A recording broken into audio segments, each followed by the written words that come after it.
thought. All right. Sorry for the delay. Here we go.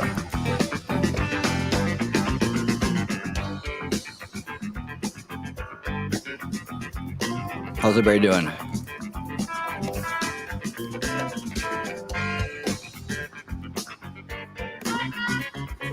Still getting everything set here. All right.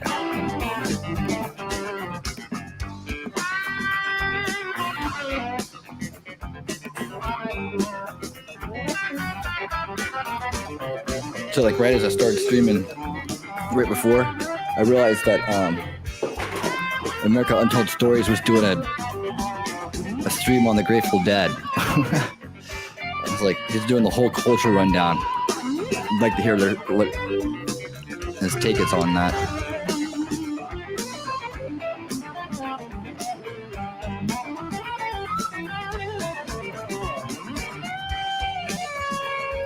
Yep. All right.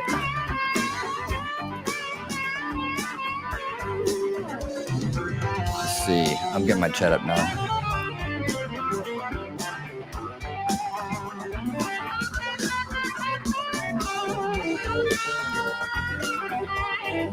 How is everybody doing?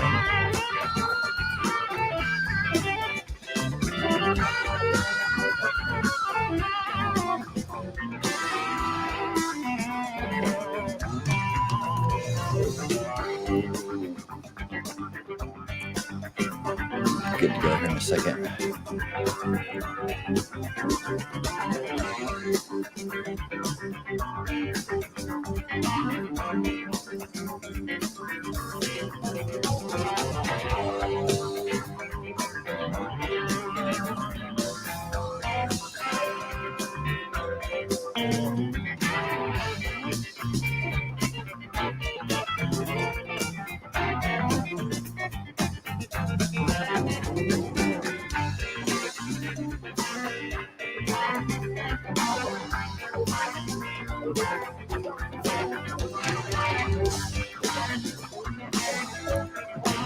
You're good now, right? Okay, I got the chat up.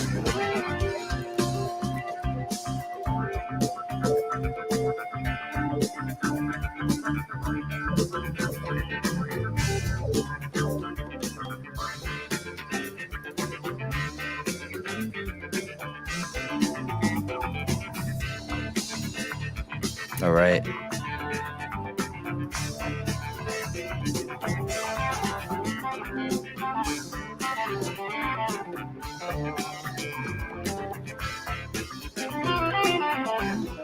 All right.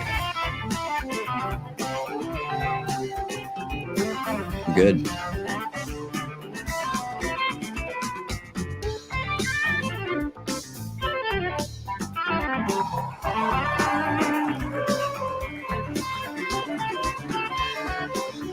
Hope everybody had a great week.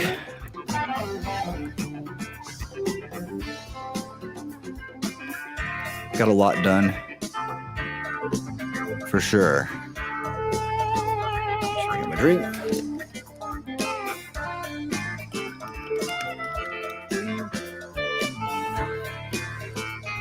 What's the weather like where everybody is? What you got? Let's talk for a minute.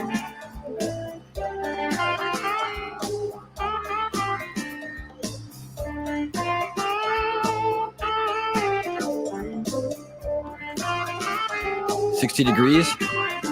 It's pretty chill. Hey, Cool Frog, what's up? Well, down where you feeling, funky things you do. Hey, let me talk to you. I just want to whisper. It's a nice day here in Georgia. Tell you that I love you. Wipe away your fear. Slow down, feel it go down, funky things you do.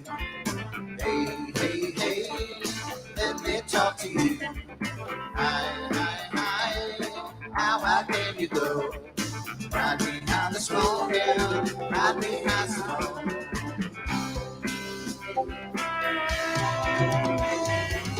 $68, finally comfortable. Nice. Hey there.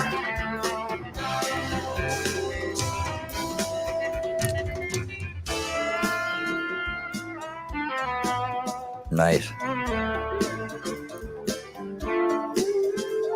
Well, where move your body? It's a crying shame.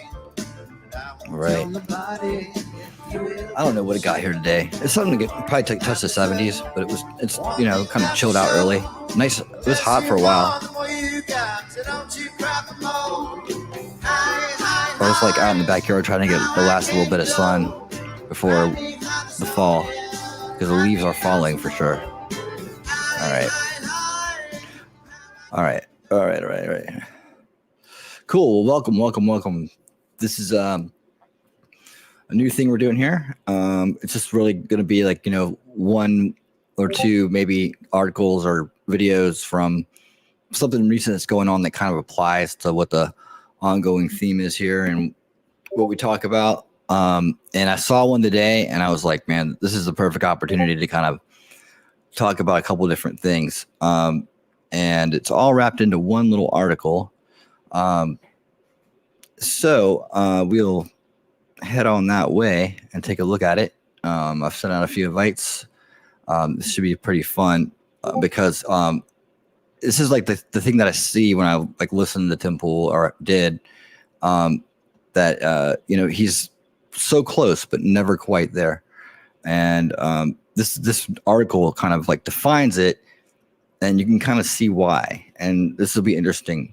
All in all, I mean, I like the guy, and I think we agree on the basis of things. It's just that he says a lot of interesting stuff in this article too about that topic as well, about being a big voice and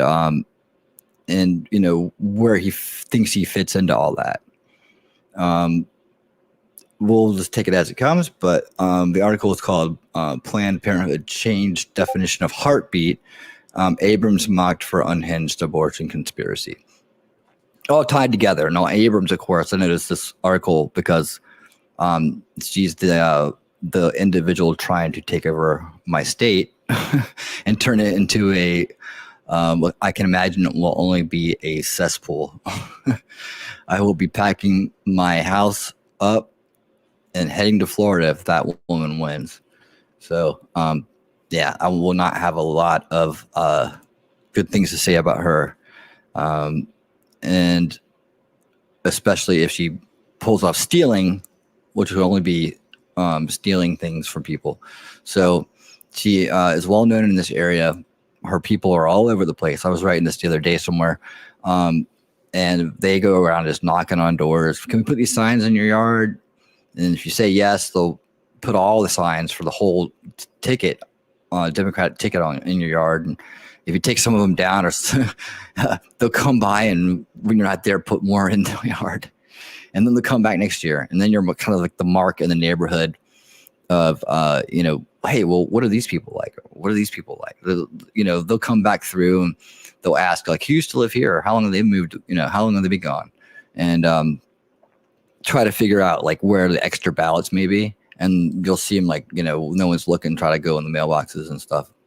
They're just wide open. Like the stuff you saw on video, basically from the 2020 thing that went on here in Atlanta and Fulton County with the water scare, if you will.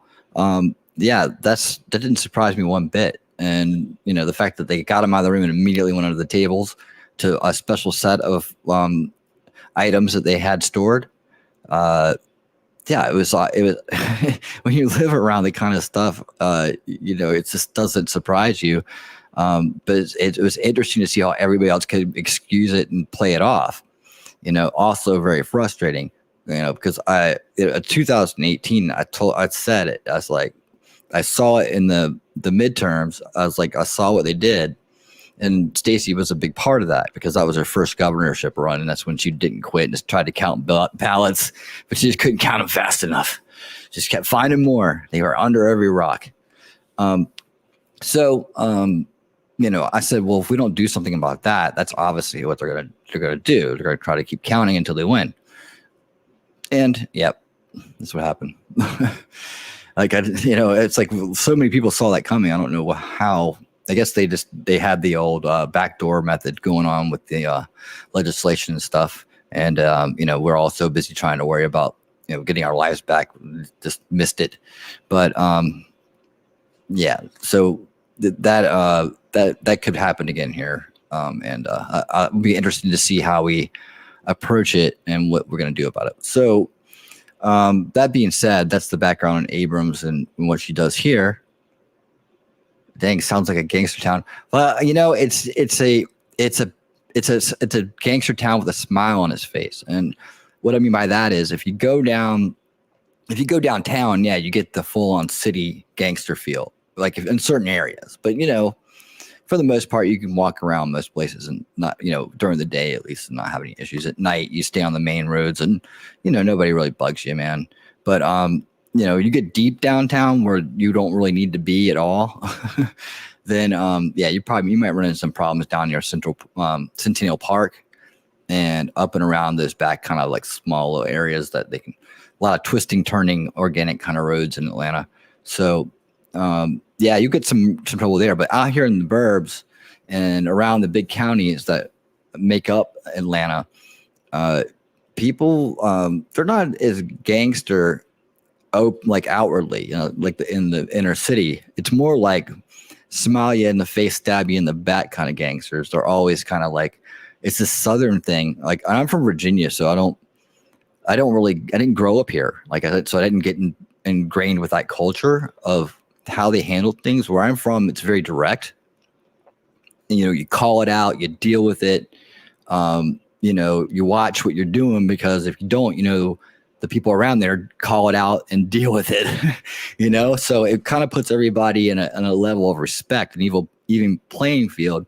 And you may get a few bumps and bruises learning the protocol, but you grow up with a respect for other people, and and you also grow up with the idea of how to maintain yours and why that's important. And you find out real fast if you cross people and mouth off and do things like that in that town, that there's not a lot of talking going on.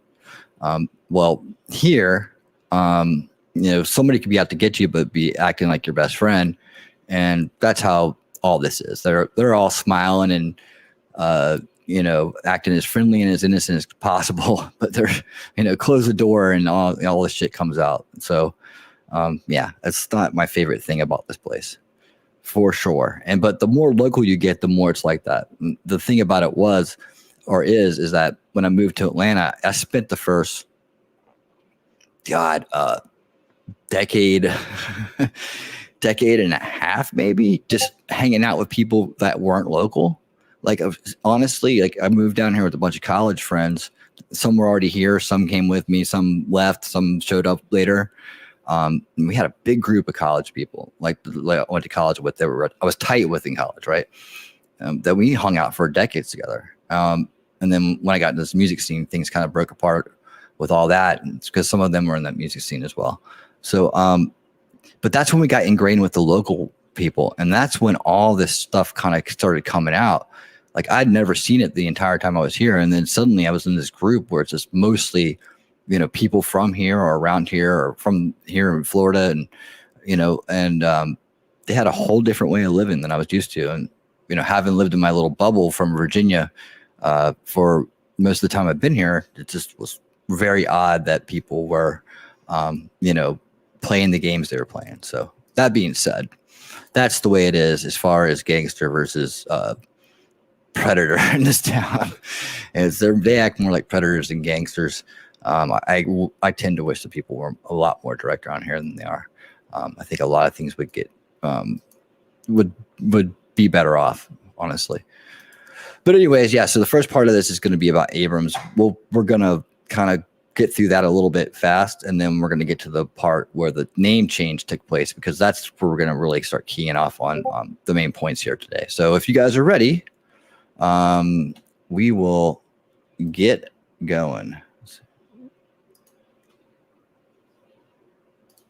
You may have seen the viral video of Stacey Abrams. Don't want to make sure the volume's right on this. It's amazing. In it, she says that there's no such thing as a heartbeat at 6 weeks, a fetal heartbeat at 6 weeks. And in fact, It is just a fake sound made by the ultrasound so that men can control women's bodies. It's remarkable. Brilliant. I don't recall there ever being a meeting of men to determine that in order to control women's bodies, we needed to fake the sound of a fetal heartbeat in an ultrasound, but sure, that's the argument she's making. Ladies and gentlemen, I give you the nightmare dystopia, where definitions change, history is mutable, and as long as the agenda requires it, the narrative will mold reality into whatever the stupid people will believe. I love it. Oh, they believed Jesse Smollett. They believed Russiagate, Ukrainegate, Michael Brown, Ahmaud Arbery. They believe it. They believe all of it. They always believe it. And the best part is you can literally go back in time, change the story, and they'll believe that's how it always was. I give you, from the Daily Mail, Planned Parenthood watered down its fetal heartbeat guidance from saying a baby's heart does develop at 6 weeks to calling it embryonic cardiac activity, a month before Stacey Abrams' incendiary comments. Okay. They weren't incendiary comments. They were unhinged. There's no cabal of men who are like, women just seem to want to abort their babies. I know. Let's make a machine that plays the fake sound of a heartbeat. By Jove, I think he's got it. Great point, huh? I mean, people, how many people don't stop to think about that right away? It's like, they just put it out there like, oh, wow, did you hear about that? They're faking it with machine. This is like almost as bad as like a NASA conspiracy, you know what I'm saying? Like, they're faking the outer space pictures to fool us so that we don't find out we're on a flat Earth, right? So, and then all of a sudden, women everywhere went, a heartbeat? No, I don't want to abort my baby. That's just not reality. It's just that's not the thing. Okay. Well, now what we're seeing is these institutions will change definitions, alter them. In this instance, it's not the same as like, there's a bunch of stories we have where Joe Biden, like a bad thing will happen. And then Biden will be like, actually, bad thing didn't happen. And then all of a sudden the media goes, actually, yes, it's not a bad thing. And you're like, but it's happening. A good example is the recession. So for the longest time, we've been told that a recession is 2 consecutive quarters of negative growth. So we hit a recession, and then Joe Biden comes out and he's like, it's not a recession. And then the media goes, actually, he's correct. It's not a recession. And control of language.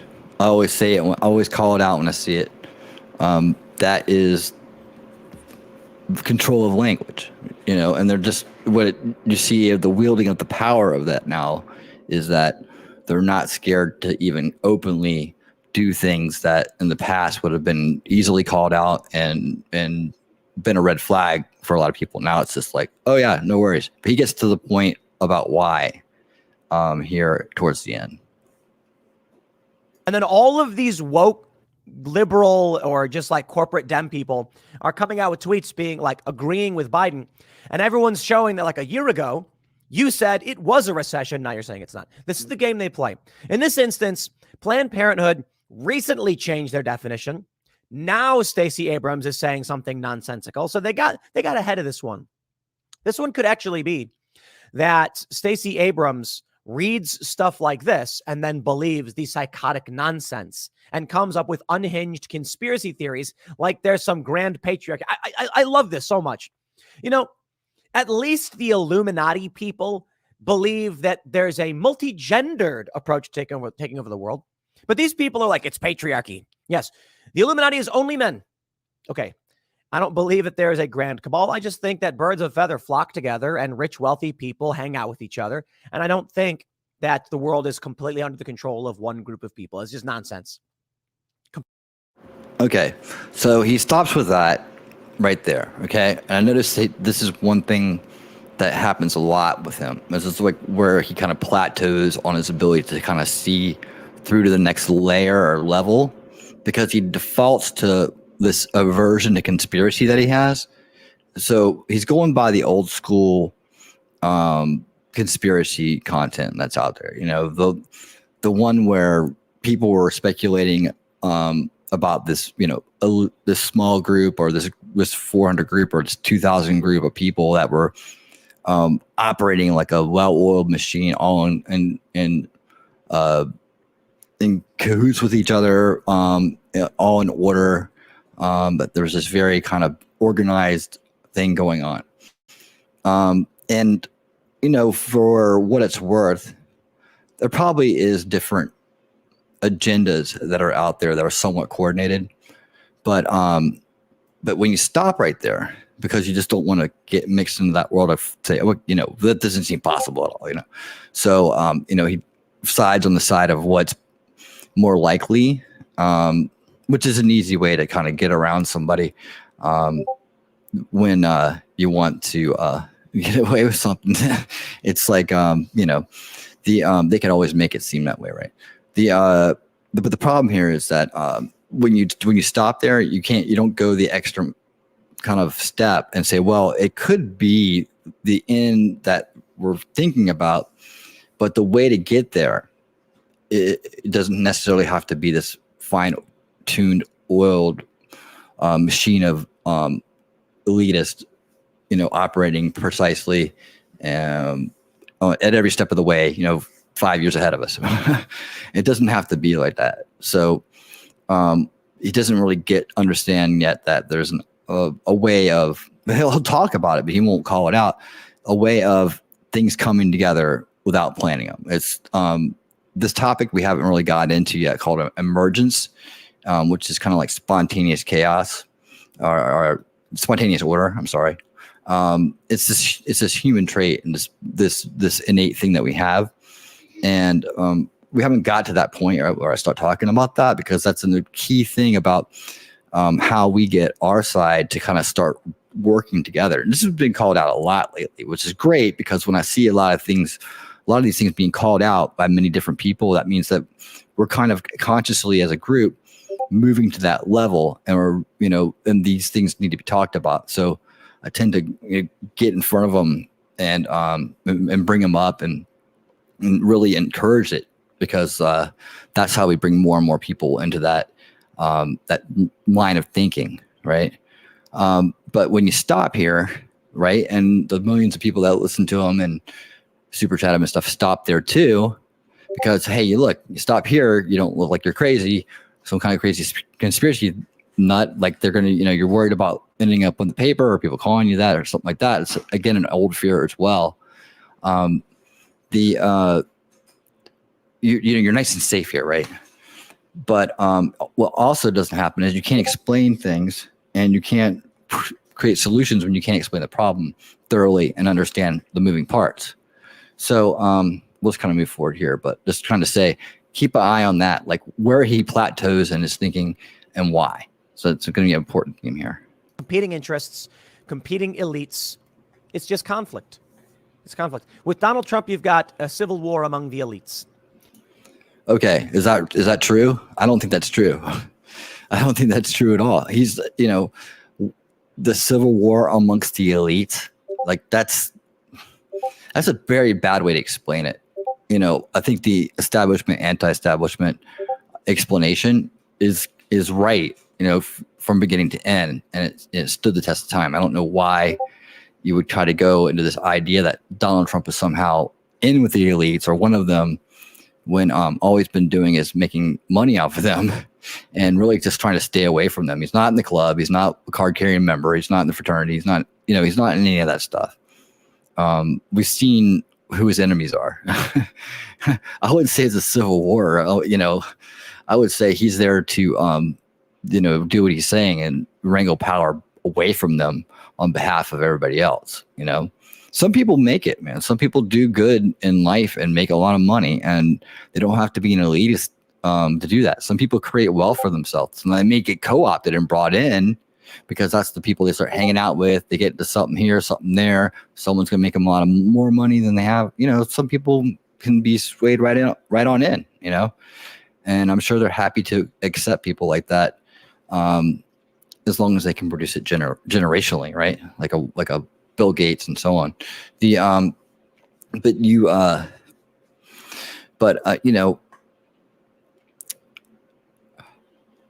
doesn't mean everybody that's wealthy is an elitist. So I don't agree with that statement. I think that's a poor illustration. And again, this is people that are snapping out of their old ways of believing the mainstream media. They find up and they start listening to this.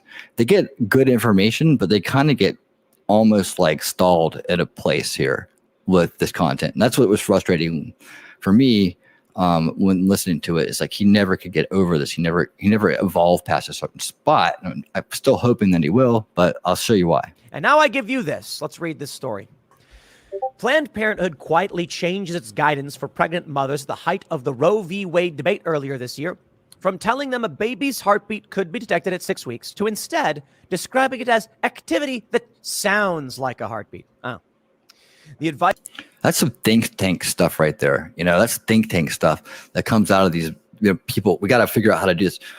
I don't think a lot of people realize how many think tanks are out there, leftist think tanks, just people that are gathered together that are in their own solutioning sessions, right? But if there's anything organized about it, it's think tanks that put out ideas and change language. Like, I believe that's a place that you can square in on that type of activity and call it a conspiracy. However, it's other people utilize their work, and their work is for their part of the agenda.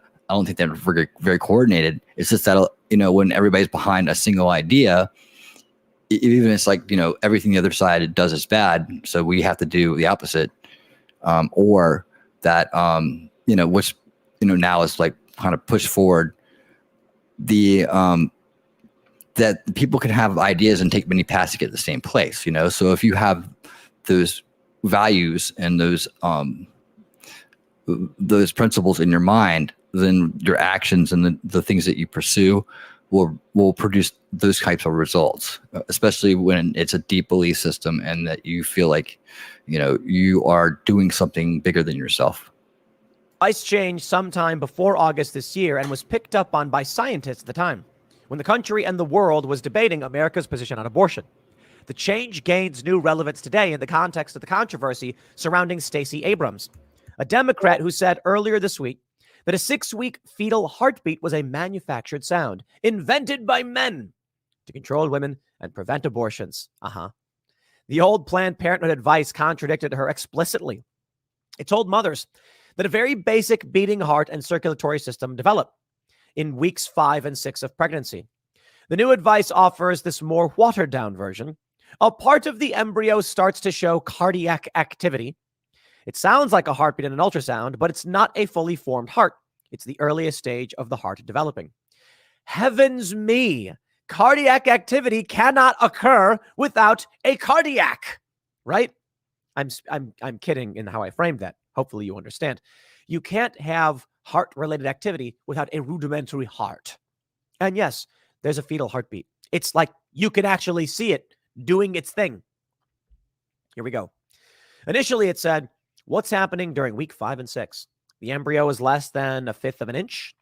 A very basic beating heart and circulatory system develop. Buds for arms and legs develop.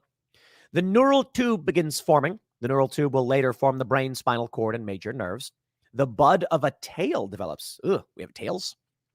The umbilical cord begins developing. Cool. It now says the embryo is less than 1/5 of an inch. A part of the embryo starts to show cardiac activity. It sounds like a heartbeat on an ultrasound, but it's not a fully formed heart. It's the earliest stage of the heart developing. Buds for arms, neural tube, the bud of the tail, the umbilical cord. Amazing. This guy, Nathan, says, I think I still have the screenshot of the original from just a few weeks ago. Amazing how quickly I can show you guys observation, interpretation. I can show you guys a video that Tam posted in our Discord that will show what that actually looks like. They have this is amazing video, shows a living first trimester unborn baby. So do you guys want to see that? It's a little bloody. It's a little bloody.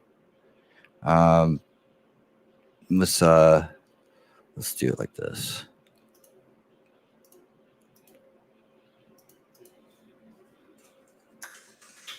Y'all heard what I said, right? So, see it? I was gonna say see it, yes or no. There we go. Let me know. You want to see it's a very short video. of a amazing video shows a living first trimester unborn baby, just to kind of get an idea what that looks like and how much mobility and whatnot. It's just for science. But it's not gross other than the blood. I mean, if you can see a little person there, it's not that gross. What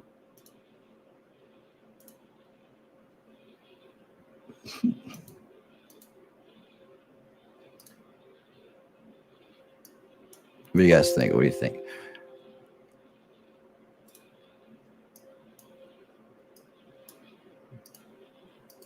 Here we go. Okay. I said no, but go for it. How many people we got here? I can't tell. Oh, here we go. It's 50-50. Oh my God. Okay. All right. So for those who don't want to see it, cover your eyes, but it's not bad. It's not that bad. I'm just being really cautious and making sure I don't shock anybody. Okay. Here we go. Ready? There it is. See little legs moving. Look at that little leg, little foot. So yeah, that's a little person. You know, that's for real. Of repeated experiments in controlled environments can revolutionize biology in such a short time. Can a fetal heartbeat be detected at 6 weeks? Yes, but it's not a fully formed heart, and it depends on your definition of heartbeat. And that's the game they're playing. Because if you were to come out, it's just so obvious why they're doing this. Okay, it's so obvious. The heartbeat bills. There have been attempts at banning abortion once a heartbeat is detected. So now they're saying it's not a heartbeat. It's not. No, there's no heart. It's just not. It's just a clump of cells. There you go. Moving the goalpost, right? Through language, really, is what it is. So someone has to think that up, right? It's not organic. It's not coincidental. It's strategy, right? And so we know where they go to. Their primary weapons are language and division, right? And then we start to learn how they use these, right? To gain and keep territory, right? To gain territory into the culture, to override it, and to keep it that way. So this is what they're doing now. They're trying to figure out a way to counter the counter to the counter. And that's why you have to go after the root cause solution issues, and we need to put solutions there, because you can keep playing the word game. You can keep playing the law game. We're going to make a law that's going to say no, and we're going to make one that says yes, and we're going to make one that says no, right? It doesn't end. The corruption. And so now the game becomes, well, how can you win the back and forth game with, and it becomes corruption, right? It doesn't become anything that's going to be sustainable or it's not going to be harmonious. It's not going to be equal. It's going to be all the things we need to have a good, nice society. They want to use language to dehumanize, whether it's about a fetus or something with a different ideology. It's about dehumanizing. That's a good point. Good point. Dehumanizing, I would say that's for sure, because of the way that they use terms and the ones that they choose. Strategy, I'm talking like doing things like changing definitions. And yes, it is definitely by I think even the use of the word fetus is a little offensive in a sense that it is dehumanizing, right? Hold on, my alarm's going off. I get a copyright strike for that. It is. And I always thought that. So, that's why I think you should call it a baby. I think that we get into this science kind of labby stuff idea that we're sounding like smarter by saying fetus because it sounds scientific. But why even do that? Like, the fetal pig experiment in high school biology, and you cut up the fetal pig. That's kind of like where that memory comes from me. So you remember I talked about, like, on our first stream about how image recall for archetypes and how our beliefs. It's like, yeah, so I think fetal pig. How about you guys? What do you guys think when you hear the word fetal? What's the first image that pops in your mind? What you got? Put it in the chat. I'm gonna keep you guys typing. Did I ever end the poll?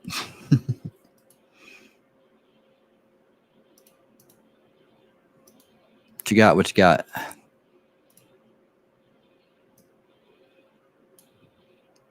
We actually lost, and I showed it. Oh, sorry. Oops. Sorry about that, chat. You don't know? Let's see. Well, the way you do it is you kind of put your mind somewhere else, right?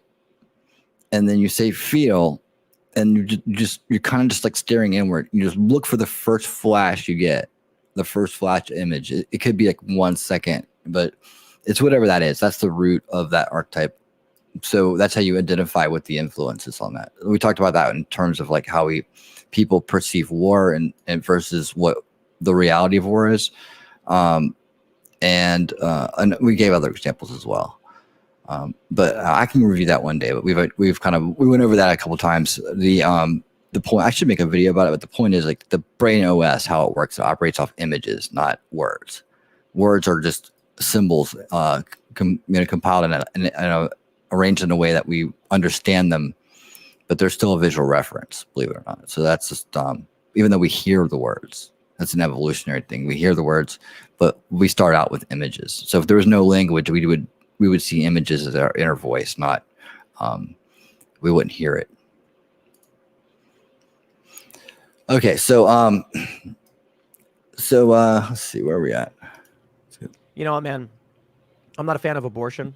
Yeah, so I'm not pro-life. Use the right terms, I guess. And that's the political term. I'll put it this way. I am anti-abortion, but unfortunately for many on the right, I'm just a bit more libertarian. And I have some issues with the way things can be run. And I don't know. It's tough. I feel like there's no real good answer. You know, I'll tell you my issue. I don't like abortion. I don't like these manipulations. I don't like it when they try claiming it's a heartbeat and life begins at conception, period. There's no logical argument otherwise. None whatsoever.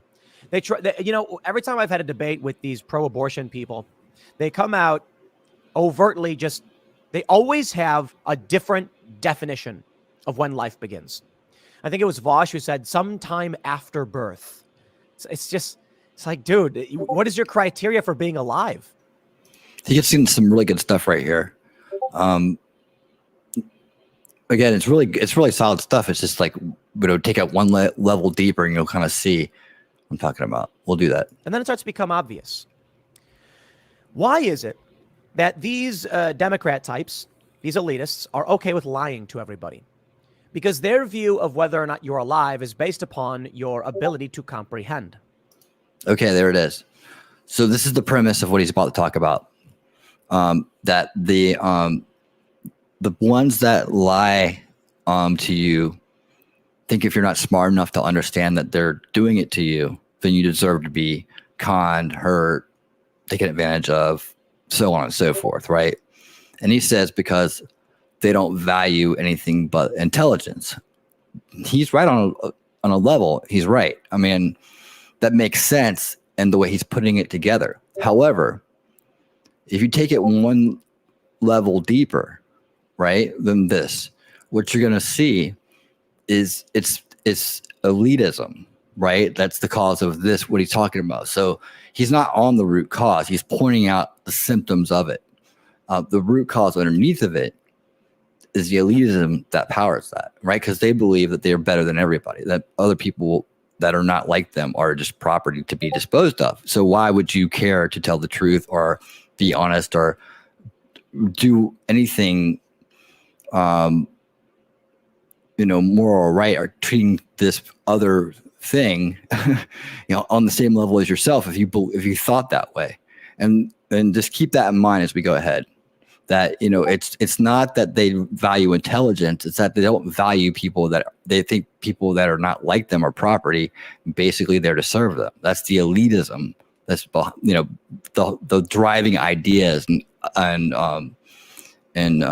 condition of the people that are doing the conning and the lying and having no problem with it.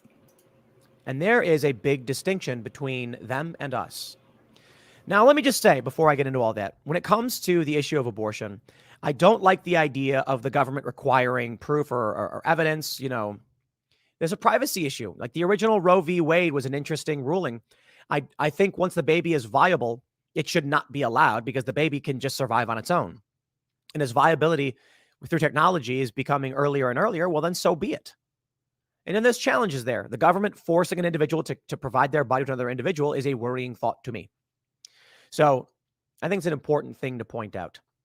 But what we're getting to here, they want to reconstruct what the definition is for the sake of the legal argument about abortion. So going back to what we were saying, what I was just saying with people like Vosh being unable to define when life begins. Democrats lie. Russiagate, Ukrainegate, Michael Brown, Ahmaud Arbery, Trayvon Martin. Oh, come on. Jussie Smollett, the list goes on. Their view of the world is that better men and smarter people should be in charge and in control. And if you're too stupid, well, then you shouldn't be allowed. I get it. I do. I just don't think they're smart either. So you see the problem? I have an issue with stupid people taking the reins and running full speed with control of a system. I think most people should have an issue with that. I also think that there's no real good way to determine who is the appropriate person because they're smarter to run the system, in which case decentralization is probably the best. And, you know, I think it comes from humility. I don't think I'm the smartest person in the world. In fact, I think I get things wrong quite a bit. I think I have a tendency to get things right on fact basis, but predictions, not always correct. And that's just This is why. reality. And it's a good example of why I shouldn't be the arbiter of truth and morality and be in charge. Why I should just be another person saying, I did some research. Here's what I think. What do you guys think? I think they're wrong. I believe in a more decentralized system, thus a bit more libertarian. But these people believe in you have to be smart and conscious of the truth and reality. You have here's the way I see it. The reason they don't care about lying to you is because they think if you're not smart enough to see through the lie, you don't deserve to in the first place. I mean, it's people like Bill Gates. It's people like these globalists, maybe that's the wrong word, these population agenda types. The ones who are talking about having less kids and all that, the opposite of Elon Musk, I guess. Michael Bloomberg, he's a good example. He said we should tax sugary drinks because people are too stupid. He said we should tax the poor because they're too stupid to know what's good for them. Well, he's partially right. Unfortunately, there are a lot of people who aren't smart enough to know what's right for them. And I don't know. It's just true. It's a fact. They don't. Sugary drinks, bad for you. Don't drink them. I've been doing mostly keto. Then I did like a little bit of carbs. I just took the carbs back out again. And you know what? It's a reminder.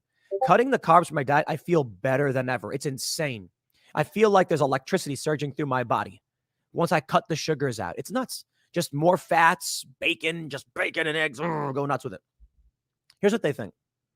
They think they should be in charge because they're smarter than you. And this correlates perfectly with abortion. A baby isn't smart. So who cares if you kill it? When Vosh said on Timcast IRL that life begins some point after birth, you start to see exactly what their worldview is. You can kill a baby because it doesn't have the cognitive abilities of better men. So who cares? That's it. I think that really is it. Their only concern is whether or not you are conscious of certain facts. If they can lie to you and you believe them, that's your fault and they can't be held responsible. I don't like that. Okay, right there. So that's actually the way they skim around the repercussions of like the natural law that governs kind of like, you can say it however you want to, right? But it's how they navigate around the energetic ownership of the deeds they do to others, right? So like think about it like this. You harm somebody else. Yes, there's laws and there's things that can go wrong for you as a result, right? But that energy right there, that's that violation to someone else's self, right? This is where natural law comes from. And that's a really good topic to go down later down the road here to look at it, because it's like if you look at it like a governing type of overarching governing kind of system, and that the laws represent that system, then you can kind of see the bigger picture, like where the laws kind of came from. These do not do this, do not do that. What's wrong and what's right. Why there is morality, why there is subjective good, right, and bad, and objective. And the I hope I got that right. And so they can navigate it by consent. So I talked about manufactured consent, right? Manufacturing consent, and why consent is real power, because it's the allocation of one's free will to another, right? Or it's an allowance of that free will, or it's an activation of it. So you can say yes, you can say no, or you can say, you decide for me, right? All are use of your free will, right? So if you can get someone to give over their consent for you to make decisions on their behalf, or lead them, or, anything that can affect you, right? You're giving over your free will in that capacity to that person. And when a ton of people do it, that's a lot of consent, right? That's a lot of free will coming from a lot of different people. That creates this power, right? Think about it like this. If people didn't, well, we won't talk about the elections. Let's just keep it out of politics. If people didn't consent to something, as consent to an individual or a product or something like that, it wouldn't be successful, right? But if everybody did, it'd be very, very successful. Like, I guess you can look at Google, or you can look at YouTube, you can look at anything else that we use, the two different types of phones, whatever. When people are consenting to that, in their purchase of it, and their usage of it, they're consenting, just like we consent by being part of the system. It gives it power. So it becomes something that's better than the rest of them. So it's just a way to kind of visualize what this is, okay? And why consent is important. So they manufacture the consent through other means. So they get you to consent to them and the entire package they're putting out. If it's just on this one idea that you have, that you believe that they represent this virtue that you're very bought into and feel it's very important, then you're just 100% behind that, and you kind of just go along with the rest of it. That's why they promise you utopia and give you hell, right? That's the whole thing. So keep that in mind. Here we go. The world. I don't. I've talked to a lot of people, even people on the right, who have said, talked about how some people just aren't smart enough to comprehend, so we should be careful and control what these people can and can't do. Now, I get it. I mean, every conservative in the world is, or in the country, I should say, but in the world, is probably going to look at the woke left and be like, those people shouldn't be voting. You even have people who say repeal the 19th, conservatives, because women shouldn't vote because they're too emotional and stuff like that. Sorry, I just don't fall in that camp. I think we should just give people the information. We should be stoic, pragmatic to a certain degree, not in the proper sense, but just in the give people the facts, and then see if a decentralized system of people who know what's really going on can solve the problem. Okay, see, here we go. This is reminds me of college logic when it comes to politics, because it's okay, yeah, let me get really good at my idea, my ideology, and then let me talk about it as smart sounding as I can, and its most ideal usage, okay? Because this is just what we need. We just need to do that. Let's just do that. If we just have pragmatic people sit down and work it out, everything will be fine. Does he not think anybody's thought of that before? I'm not dogging him, but it's come on, dude. This guy has millions of people watching his stuff and sending him super chat money. I'm just that's what you got, dude. You have all this money and all this time. This is as far as you've gotten with this, and that's what I'm talking about. Reach, it's how many people are going to listen to that and be like, well, I don't know much about anything right now, so yeah, okay. And it's just dude, I just don't know where, it's maybe he's too busy to think about things. I don't know. It tends to always be the solution. It's just not it's just, you have to fix, you can't just work off a corrupted, okay, it's like a computer hard drive, right? You want to set up this computer, you want to put a new program on it, but the computer has a virus on it, and the program won't run with the virus. You can barely operate the damn thing because of the virus, right? It's trashed. You need to clean out the corruption right? Reinstall the OS, and then you got a clean operating system and everything works very nicely. Then you can sit down with your ideals and you can talk about how smart you are because you know your ideology and, have these, well-spoken big brain conversations. And it's like, it's not that. It's that you can't just jump to that. You have to you have to solve the problems first. You can't. I think Tim believes that he can just come up with stuff and that the problems just go away. Then they just go away. They just disappear. Yeah, all these corrupt people, all these people driven by greed and mental illness and everything else, all those people, yeah, they'll just stop doing it. Yep. And one day, if we just put my pragmatic, utopian in or utopian ideas in, then, everybody will just act right. It'll just, of course they will. Yeah. You're skipping. It's like you're skipping this huge step in the process here to get to where you want to be. And what that place is another idea of utopia, just your version of it. Now you got to fix the corruption first, start from an even playing field, unrig the game, right? And then bring the ideas to the table, right? And I'm not talking about how it's going to be done, what the people are going to look like who do it. But, I'm just talking about don't put the cart before the horse. You got to solve the corruption issues, the root cause issues before you're ever going to, you're good. You're good. Roma, how you doing? How's everybody doing? We're not going to have anything left if we don't fix the problem first before we try to put in the overwrite or the big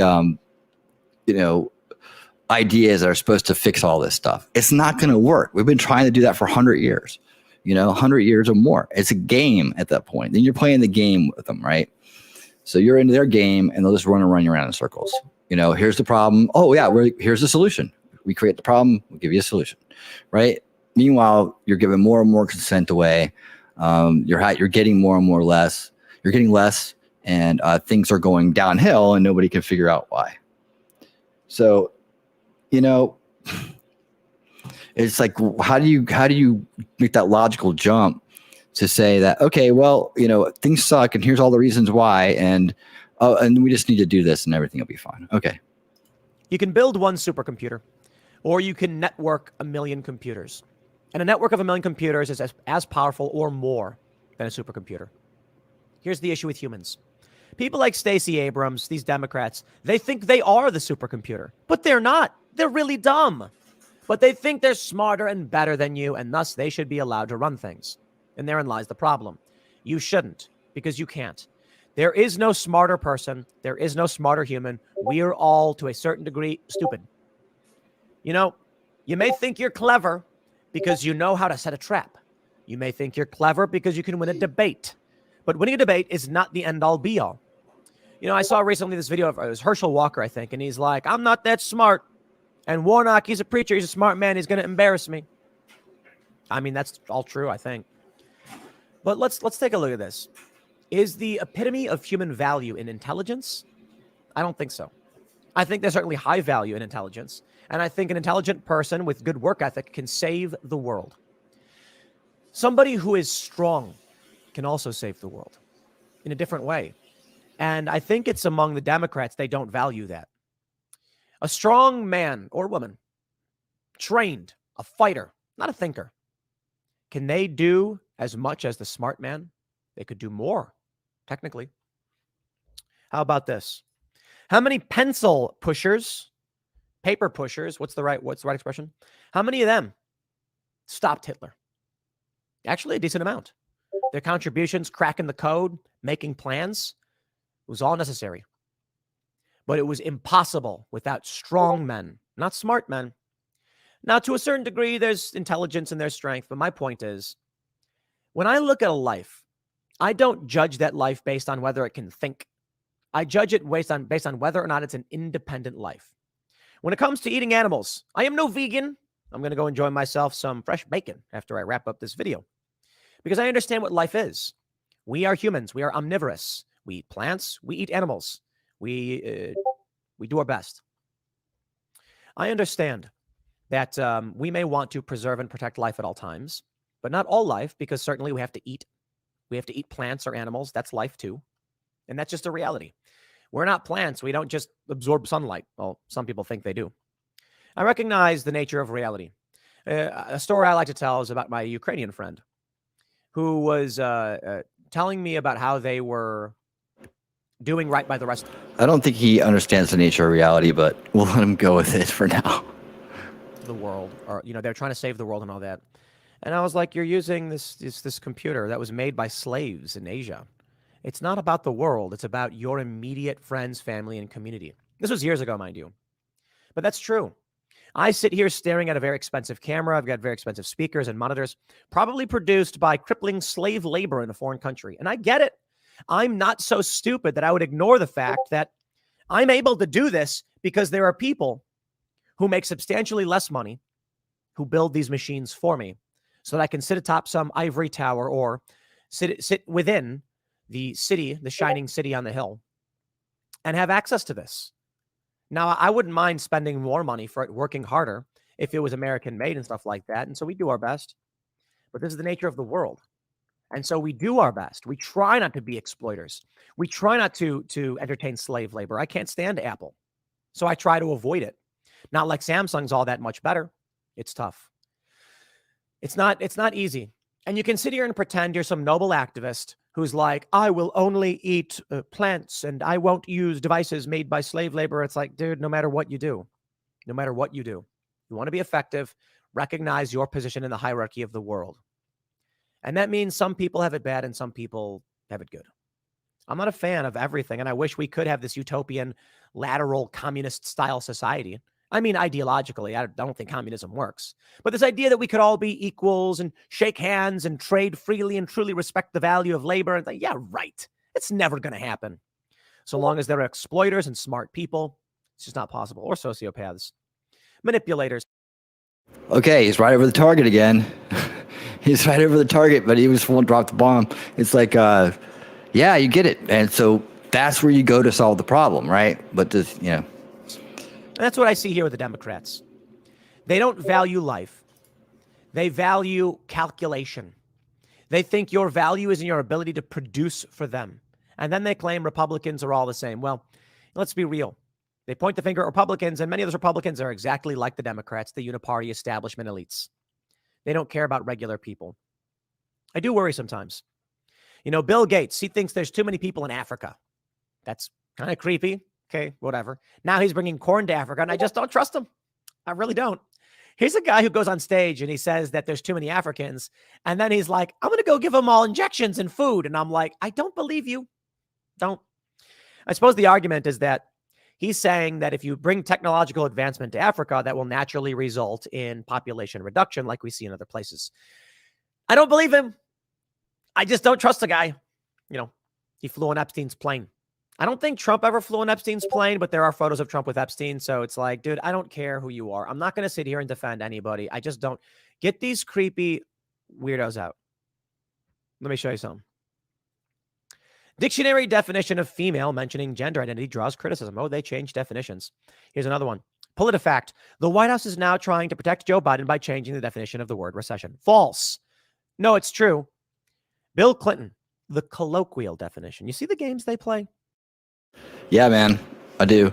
I've been talking about it for a long time now. And every time he brought it up, when I used to listen to his show, every time you bring up stuff like this, I just type control. If you guys are ever in the stream with me, when someone's talking about it and they hit the target or they're over the target, you'll see me say control of language in the chat. I've done it hundreds of times now. I always add it there for just historical reference. Definitely somebody sees it and what do you mean by that? Because I'm just pointing out that's exactly what they're talking about it, even though they're not saying it. Now here he's describing it right now. He'll never say it in these terms. I don't think that he's saying it, but he's just not saying it, right? And so because he can't identify it as the problem in that way, he's not presenting a solution with it either. The colloquial definition was always, or I should say for 50 years it's been, 2 consecutive periods of negative growth. And what now? And what now, my friends? When it finally hits Joe Biden, they say, no, technically, that's not a recession. That's not. If there are people who are stupid enough to fall for it, their attitude is, then you should. That's crazy. I've known business people like that. There's a business guy. I'm not going to say his name. And he has this attitude and this mentality of, it's not my fault, it's yours. So I'll give you an example. Let's say that, I'll give you an example. I'm going to go have a meeting with all my employees. I'm going to call a company-wide meeting and say, ladies and gentlemen, we did it. We won the lottery, everybody. We won the lottery. This is big news for us. Opening a lot of doors. Congratulations. Pizza on me. Let's bring in the drinks. Everyone's cheering like, whoa, Tim won the lottery? That's right, ladies and gentlemen. Then everyone starts going around talking about how amazing it is. Our jobs are secure. We won the lottery. It was the pick 3. I won $10, but I won the lottery. You see how the game works? I've seen it a lot of times. Presumptive language. Convince people to boost morale. Hey, I never said I won $1 million. I said I won the lottery. That's true. You didn't ask. I've seen how people do that stuff. It's a Democrat thing. It's a Republican. It's an elite thing. If you're stupid enough to fall for it without inquiring further and asking questions, it's your fault. I don't believe in that stuff. I think you're supposed to try to help people understand. This is where we're going. The reason why they're changing the definition of heartbeat is because of the heartbeat bills. Because now they're going to come out and be like, but there's no heartbeat. Look, everyone agrees. There's no heartbeat. What are you talking about? So then when they're like, when a heartbeat is detected, they'll be like, heartbeats don't start until 6 months. Yeah, your law's void. The reason I bring up the dictionary definition of female is for the same reason. The law says we protect on the basis of sex. They start coming out and saying there isn't such a thing. And then all of a sudden the laws are void and women lose all of their protections. Welcome to the brave new world, my friends. I'll leave it there. Next segment's coming up at 1 p.m. on this channel. Thanks for hanging out, and I'll see you all then.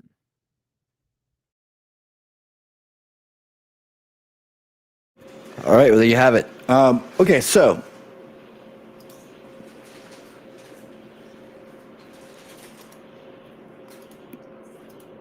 kill that real quick. Okay, so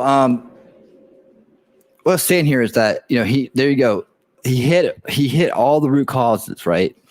Elitism, control of language, the two big ones. Like behind the control of language and division is elitism, right? So that's like that's the establishment's core OS right there, right? But because he's kind of like in this murky area, he can't really come up with a solution, right? So he told you all this stuff, and he just told you what they're going to do with it. That's it, right?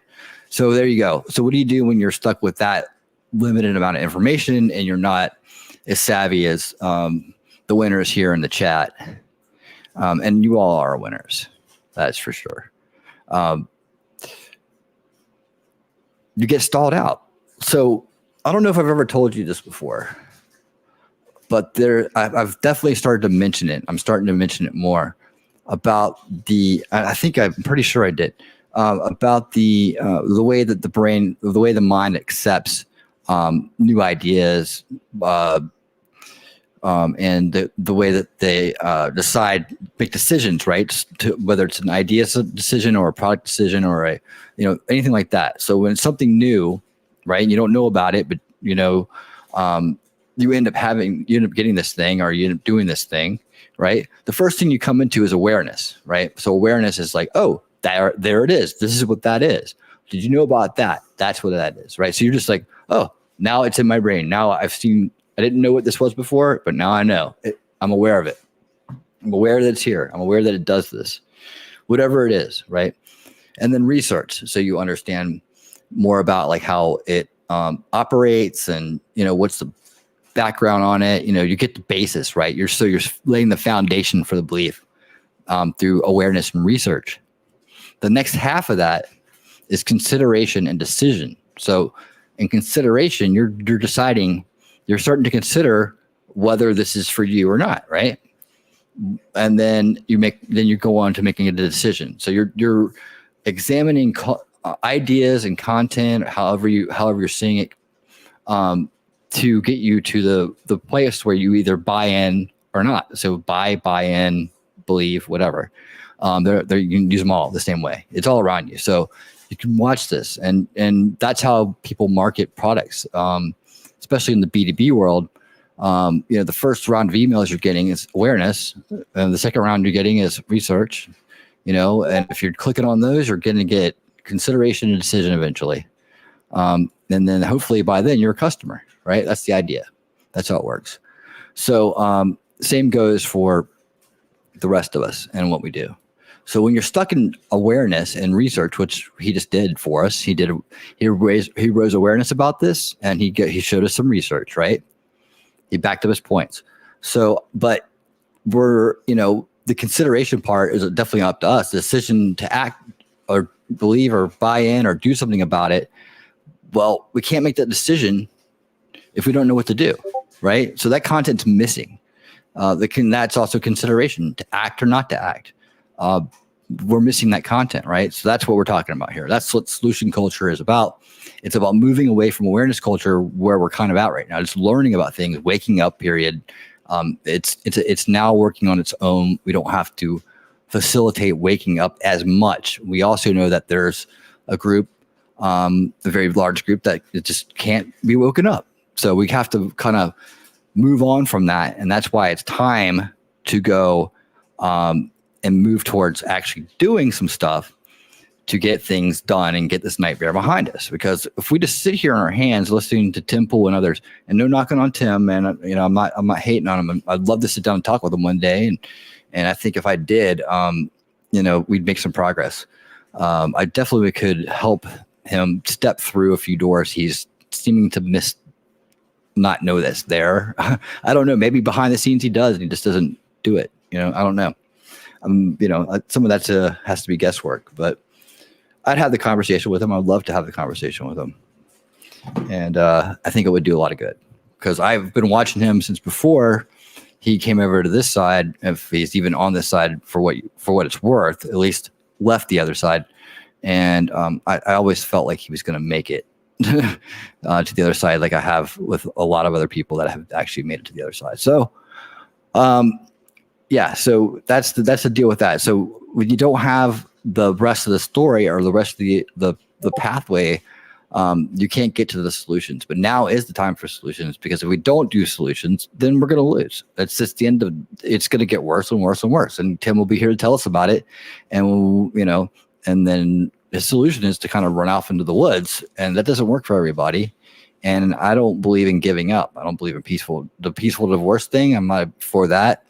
I'm not going to hand half of this awesome country over with all of its wealth and to a bunch of maniacs with nothing stopping them from going completely crazy. People say they'll collapse. Yeah, they'll collapse and they'll come into the good states. That doesn't work. It doesn't work. And they're going to want what we have when their shit sucks. It's not going to end. And then they'll have what they'll have, though, is they'll have generations of warriors being made in schools, growing up knowing that the people on the other side of the border right there are the bad ones, the ones who do all this to you. That's what they're going to be learning. And then you'll have an army coming after you. So peaceful divorce, no. That's not going to work. It's not going to work. It's a ridiculous idea. It's just the North and the South going to war again until one side wins the country back. That's all it is. The idea is that we can have a peaceful solution by attacking the root cause issues. The root cause issues, we know, control of language. We're seeing how it's being used every day. It's beyond question that this is one of the biggest issues we face. We see how powerful it is. It's God level power. And we have to figure out how to solve this. This is probably the toughest one to solve too. This is the one you hope government can take care of a lot of it, but it's not going to. You have to get people to not use the subverted language, not to choose not to use the subverted language, and to condemn it when it's brought up, to put safeguards in place so that we don't fall into traps with word games and the power to change meanings of words and create meanings of words and just push it through with no resistance. we can't sit back and let that happen. Yet we do every day. And even people like us, I hear people all the time that just submit to their language, that use it and say, I don't mind, I don't care, it's okay. They don't see what's behind that. It's the intention, and intention is everything. It's not the fact that someone fell into this trap and now their mind is being controlled by this idea, right? And now they're acting in this idea. That doesn't matter. What matters is that we don't reinforce it by participating in it. And yet we have no way to stop it from bleeding into society, right? That's control of language. When they can alter realities of people, by finding them and giving them new terminology and new ideas through new terminology, and put it into culture so quickly, we're in trouble. Like that, you got to think, this is what I say, think about it like this. Do you see us ever winning this and not addressing the language issue? This is how I came to this conclusion about why this is so important, right? I tried to imagine how we would win, clean up the corruption in the end, right? And this language barrier, this control of language hasn't been addressed. I don't see how that's going to happen. We get right to the other side of it, and then we go in and go, okay, y'all got to knock it off now. And they're like, no, because they haven't been brought out of it the right way. Just losing a war or losing a battle, that's not going to convince people to change their hearts and their minds, right? There has to be a better solution that's more permanent, lasting, and that has to do with more of the things we'll talk about. But when we're not able to address the issues, we're not able to focus on what is going to be effective in the end, what gives them the power and the strength to control things like language and personal relationships, right? All those things need to be addressed. We can put them into buckets, and this communication bucket, we take a look at it. We see all the points of how it's working, how it's feeding them power, how we can't do anything, and where they're succeeding in changing words, definitions, and so on, right? And we have to drill back from that to see where we insert the fix, right? Is it removing this, removing that? Is it adding this? Is it adding that? Is it just adjustment? Is it just procedure, right? How do we get people interested in the fact that we have to have a way to validate the language that we're using, the terminology that we're using, especially when it comes to law, And we were talking about this on V's Discord today, and I said, and hear me out on this, that the whole idea of like the gay marriage debate, right? That was about control of language more than it was about, as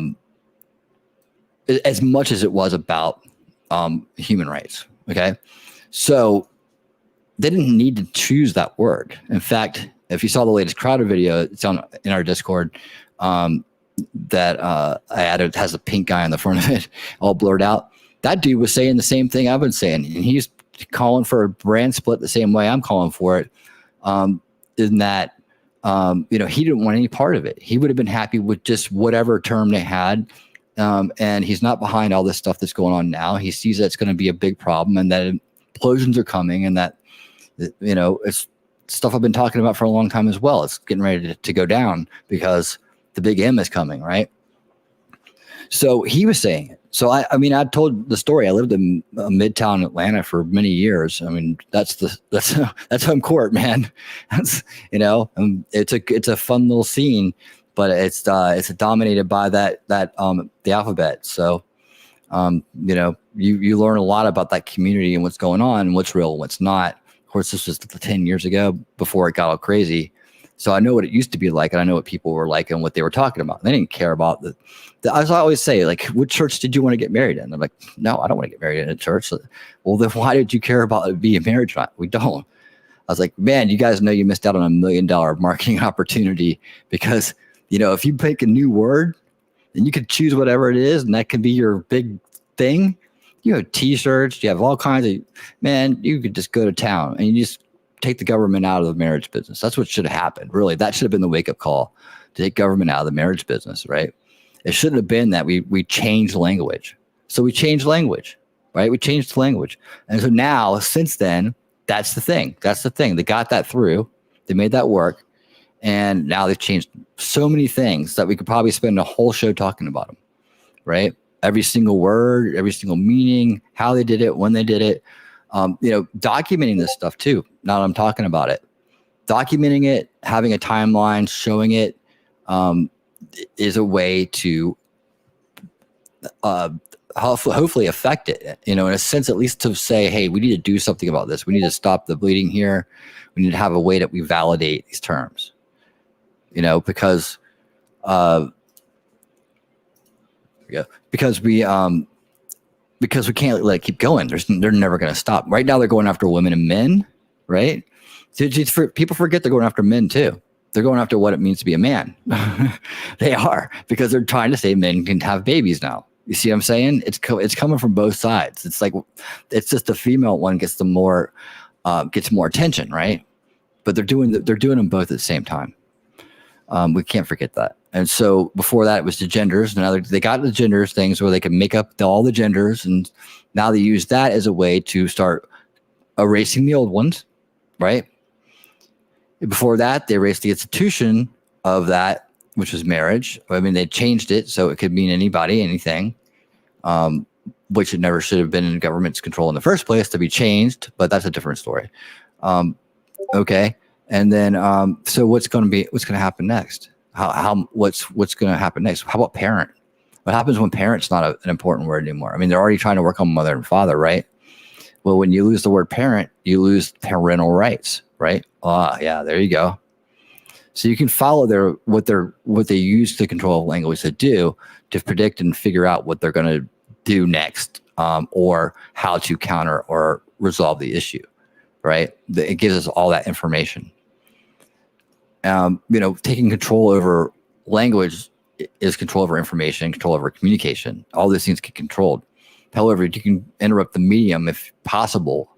You can take the medium away from it, then language has a hard time being changed, and isn't going to be communicated. So if somehow you got hold of you could change all the media at one time, right? Into, legitimate, where they wouldn't just, through commentary or gender or whatever, just go after these new items, these new talking points without any validation or kind of journalistic integrity, without even discussing, well, can we even change the language in such a way? I mean, don't you guys feel like the whole gender battle, like people just rolled over and showed their bellies? I mean, for what? I don't understand how we let something like that be changed and just, okay, well, it's changed now. So, all human civilization existence, we'll just change it now because a handful of people in this one country decided that's what we should do. And the truth is that these people that do it here are worldwide. It's not just here, but they without the funding to do it, they couldn't do it. Without the funding for the organization, that is, right? So that all comes from the dark money pool. So again, we're talking about possible solutions for the control of language. Look at the dark money pool. If you understand how the LGBTQ, the new version of it, spread across America, you could see that how they opened up little areas and little offices in every place around the country, and where all the money came from and how it came in. It's like you can trace it back, and you can see that these funnel corporations are foundations get money from higher foundations, larger foundations, and eventually it's right back up at the top at the big old GS dude. I don't know if you can say his name on here or not. I just know that he's probably the biggest enemy to humanity that exists right now. So I guess I heard I don't know all the rules yet. I'm still trying to figure them out. But anyways, yeah. So all that, just why that's a solution. When you take his money away, so many things stop. It's just it's ridiculous. But then you still have the media that backs it up. You still have all this other stuff, right? So we have work to do on that solution for sure. But being on top of it, talking about it, and not just brushing it off as, oh, well, here's what's going to come. Okay, sorry, we'll go get some food and live in the woods. That's what we're doing. I got some chickens. It's like, that's great, dude. Oh yeah, we're building culture. We're building our own culture here. You're entertaining yourself. Well, yeah, we want to collaborate with all kinds of people and build a whole culture. No, you don't. You can't even answer your email. You can't even manage your inbox. You're so big right now. And it's like, you can't create a new culture if the corrupt one is in charge. And they're not going to let you overwrite them. Okay. They're not stupid. They're very in touch with things. And as technology advances, so are they. And that's the real time that was ticking down here. That's the clock we're on. If you want to know what clock we're on, follow the technology. Because that is the key to being able to control massive amounts of people with very automated fashion with very little people. So as their people, are in positions of power, they can control larger and larger swaths of people. And the technology is what you want to watch. So when the technology becomes to a point where it's very easy for them to do this, then I would say that's the time to be worried about a collapse situation or a resources being cut off situation, because that's when they can win without looking like they did anything. And they can immediately implement a solution that enslaves everyone at one time in the name of saving humanity. And then you can bet that it's going to happen, or saving the planet, some savior complex thing, right? It's going to come up, and that answer that they're going to present is going to be the one that finally puts the chains back on. And that's what we got to watch out for. And that's why knowing these things and talking about them, and not just letting information kind of slide off like, well, here you go. All this stuff's going to happen. It's too bad. See. All right. Well, okay. Good luck. Hope things get better. It seems like it's really bad. Civil War and all. He's like, dude, what are you doing, man? He often talks about how he wants to just, he'd be happy living in a van down by the river. I said, dude, I would talk to him. I would say, you might want to consider that, not to be rude or anything, but just to say that, you don't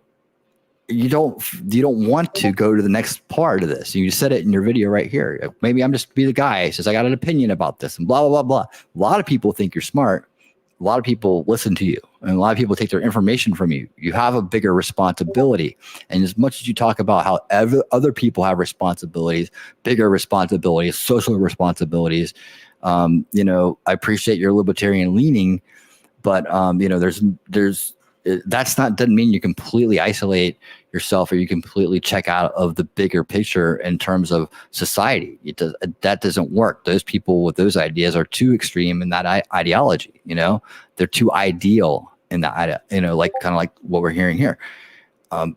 It's the thing about it is there's so much to think about when it comes to this, but the problem that I worry about is that we will have too many people sitting by waiting for someone to pull up and give them the next set of content, and that it doesn't come. And meanwhile, the walls close in, and we've just been sitting on our hands the whole time, stalled, thinking we're making progress. I'll see progress when I see results coming in. When I see results, bye Daisy, thanks for coming in. When we start to actually see their power go away. Now, when we have a chance to do something, we got to do it. And that's what I've been talking about. If we get the House, the Senate, and hopefully the executive back all at one time, that would be like, okay, look, we got this huge runway now. This is the time to push into this.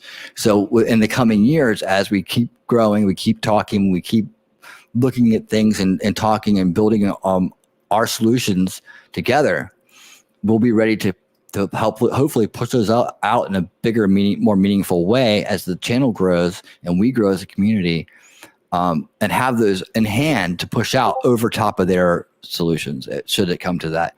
However, when they're on their heels and they're playing distraction and disrupt and all the other stuff on us, trying to just not let anything happen or not let too much happen when they're not in power, that's our time to take the power away from them.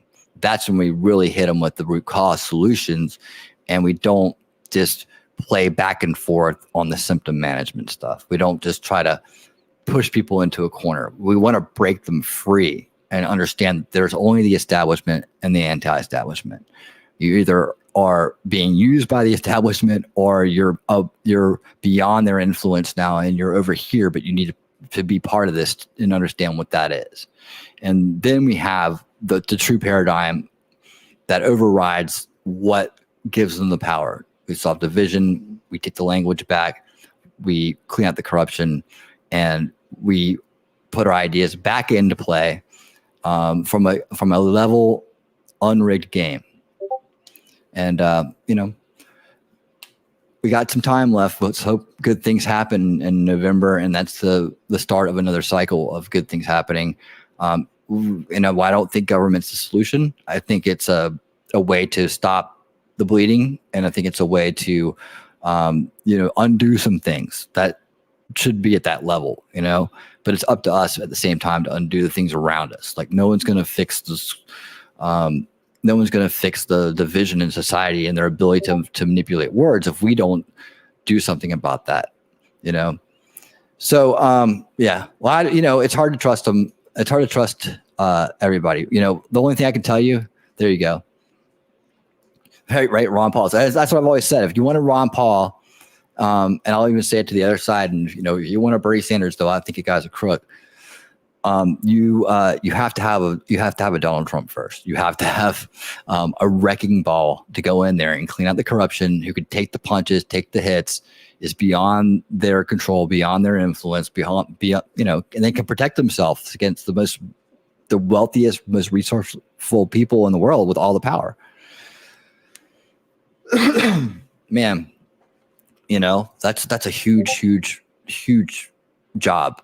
And I wouldn't have, I thought I was very idealistic in the Ron Paul days, but if I'd stopped and thought about it, then I would have realized back then that we were not going to go the whole way, even though it was so right, because he didn't have what he needed to bust through and to keep it on the other side. Now I'm happy he didn't get him, because God, look what they did to Trump, and what would they done to poor Ron Paul, man. He's not a rich man, and he's very stubborn and determined in his libertarian ways, which makes him very principled and honest, but at the same time, makes him a mark too in a crooked rigged game. I'm glad nothing happened to him. But you can bet he would have been called a Russian spy and anti-Semitic and all the other stuff that you heard coming out at Trump. I mean, that plan would have been in, and he would have gotten run over and maybe even killed, man. So I'm happy things came out the way they did, because he was the philosopher king that came along and woke a lot of people up and gave us a lot of things to work with and a lot of belief in ourselves to move forward with. And one day, if we can clean out the corruption and level the field, then we can have a Ron Paul run, bring the Reformation under someone like that, and the real evolving of the society and liberty and freedom, not in tyranny and abuse. And that's where we're at right now. With the abusers in charge, the psychos in charge, the elitists in charge, we're not going to fix things like that. It's not going to work. There's not going to be any utopia. No cultural overwrite. Nothing. I mean, I could be wrong, but I'm just following things to their logical conclusion. If you guys can think of a way we can do all that, and leave the corruption and the corrupt people in place, you let me know. But in my lifetime, that's never worked, and it continues to be the reason why it perpetuates and exists. And now we're looking at a whole nother generation of going through some of the worst subversion I think I've seen in my lifetime, for sure. I mean, attacking children in the schools, erasing their identities. And that's just the thing that's out front. There's all kinds of other deprived things that are going on that are just not in the news cycle, that are trending in a very sick and bad way. And we can't let this continue. We all know what's going to happen. We all know who's behind that area of things. Who do they send to corrupt the children? The psychopaths, the people with no hearts and no empathy. They'll wear the mask of friendliness and trust, and underneath of it, they're anything but. So we have not only the future to worry about, the present and future of the innocents that are being affected by this every day, that we can't get a solution in place to do something about it. So even if we got the government back, like 100%, do we have are we yelling loud enough that these are the things that we want to see happen first? I mean, get rid of the Department of Education. Would that help? Would it? I think it would help. It would start it, but I think that that's not the end of the job. I think that it's going to require a lot more. I think we have to, fix the social issues on that level and make other people understand why they don't want to have this in the first place, and why something more healthy in its place could be there, like, narcissism awareness and prevention. What some of the biggest problems in relationships right now is that abuse cycle and the narcissistic abuse cycle, and we don't have a way to address that. So what happens? More and more are being made every day, and there's less and less healthy people to choose from for the future. We have to fix that. That just can't sit out there. So think about that kind of stuff, and think about that when you listen to the awareness and research type content. And I think you'll see it in a new light, where you're like, what these people never address the root cause issue. I'm not dogging them. They do their job. They help people understand things. I like them, but I mean, we need to move on. That's what I started the channel for. Solution culture, moving past this information paradigm and the anti-establishment, more establishing who we are, and with that, pushing forward into solution culture, which is just consideration, decision, content, and action. Right? That's what we're about. So we're gonna have fun doing that too, because I like to make parody videos. I hope everybody here has gotten a chance to see the new video. I can't play it on stream, but I will show it to you. Oh yeah, and by the way, there it is right here on Rumble.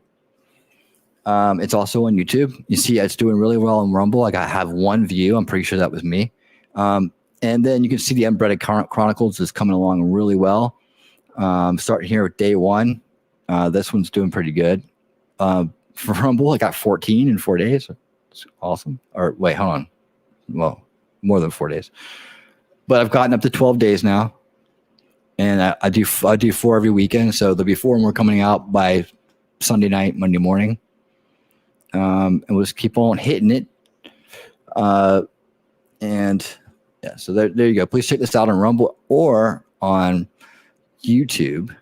And yeah, so here's a little sneak preview of things to come. This is have you guys ever heard Jesco White? I was talking about this guy on Michael Malloy's show last night. I think it went like 50-50. I think some people liked it and some people didn't get it. I think it's like an East Coast West Coast thing, But Jesco White is the tap dancing outlaw. He's a character, to say the least. But he's your basic kind of like rundown, crazy kind of redneck living out in the middle of West Virginia with a family that's been living out there for generations, and you can see how the yard looks, right? So I'll give you a little bit of this. It's really interesting story. His dad was a famous tap dancer for the area. He's a tap dancer too, but he's more of like the degenerate son, if you will. His dad was killed by his brother or something like that. He huffs gas and does crazy stuff. But here's a little sneak peek at him, because we're definitely gonna talk about Jesco here and there. I almost got a chance to meet him. Spending my money for him. Them's mine and mine only. I said, I just let him use them. And I said, I will go back and get them. She said, no, I don't think that's the idea. They're drinking, Jesse. And said, I'm tired, so let's go home and go to bed. I said, no, you're going to go to bed all right. You're going to go to bed in a coffin if you don't turn this vehicle around and go back and get my glasses. See, that's how the drinking and stuff had me at the time. This is true. And I said, I'll blow your effing brains out all over the dash. And I said, I won't hesitate 1 minute, man, about doing it. I said, I want to go back and I want to get my shake. Jesse said, we're going back to printer. He said, I left my That sunglasses was his wife there. at the time. So I just went on back to printer, and when But I got there, pissed there was off a big because yellow you station wanted to come on wagon. home, and my costly sunglasses had to lay up there with some other weirdo wearing them. I said, I want my glasses.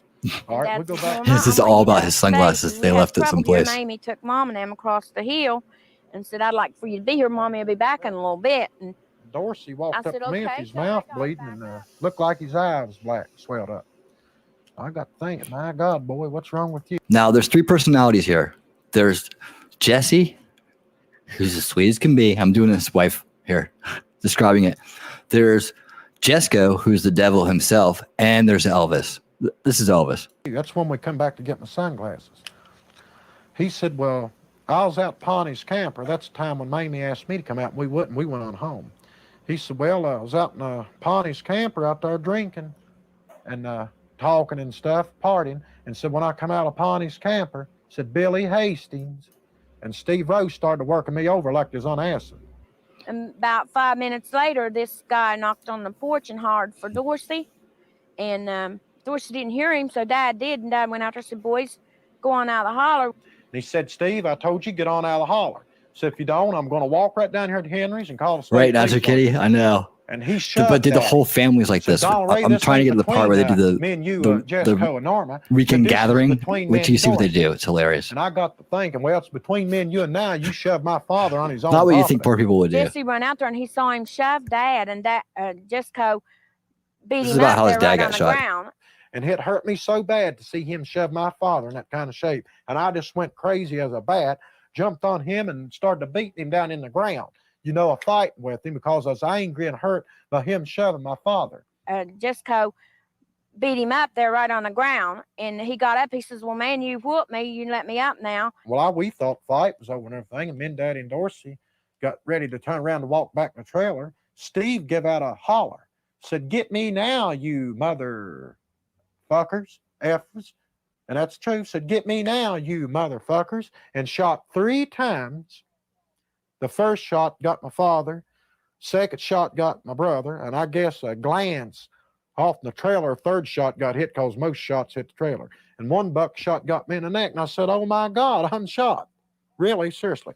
I said, I'm shot. And I fell to the ground, you know, because I was shot. I was scared to death too, in shock, because that's the first time I'd been shot in the face like that, in the neck. My name's Dorsey. They come up here and there's other guys dead and started a fight. And they come back up and said, we wanted to finish the fight, you know.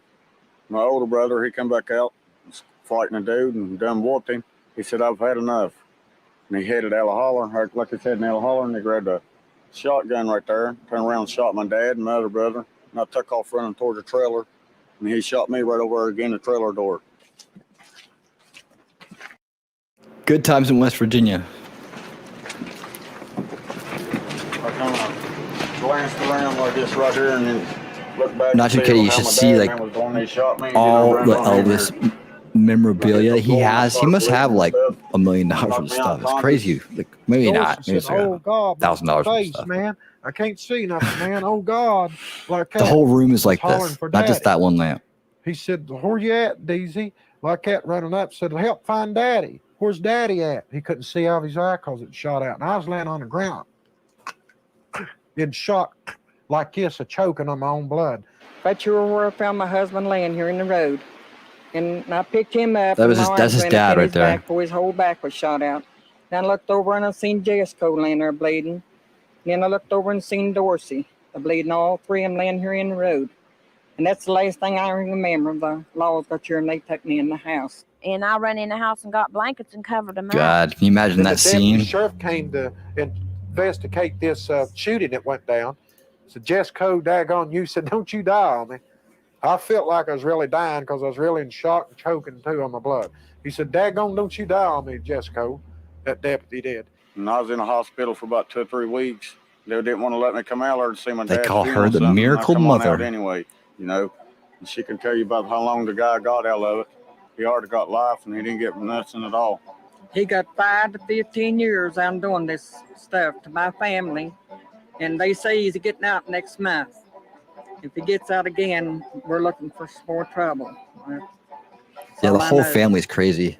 Yeah, But They it made would a probably sequel to be this him go down 10 this years time later. instead of one of mine. Best thing called to do the is just stay away from the them. Wild. We don't I'll bother find the nobody. name. We're a good family. We try to help anybody out we It's can. exactly right. Other than that, that's fine to me. As long as he stays away from Boone County here, away from my mom and them, he'll be all right. And if I was at my right mind and not been under influence of alcohol or drugs, I believe that I would have killed everybody there and didn't turn the gun on myself. Because losing your father is a lot. That's really a part of you laying on the ground too. And that's the reason I say it does a lot too, when you love somebody. And the way I feel this way, we didn't finally show we loved each other anyway, but the way we did it, the way life was. Because he wanted me to be tough, wanted me to think that, but all the time he loved me.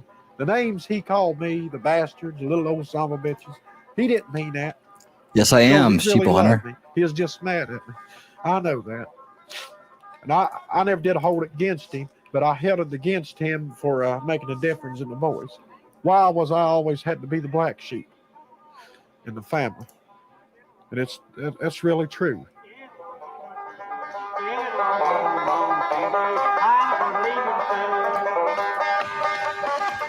He tore the family all to pieces when he got killed. And they are hurt so bad, all of them.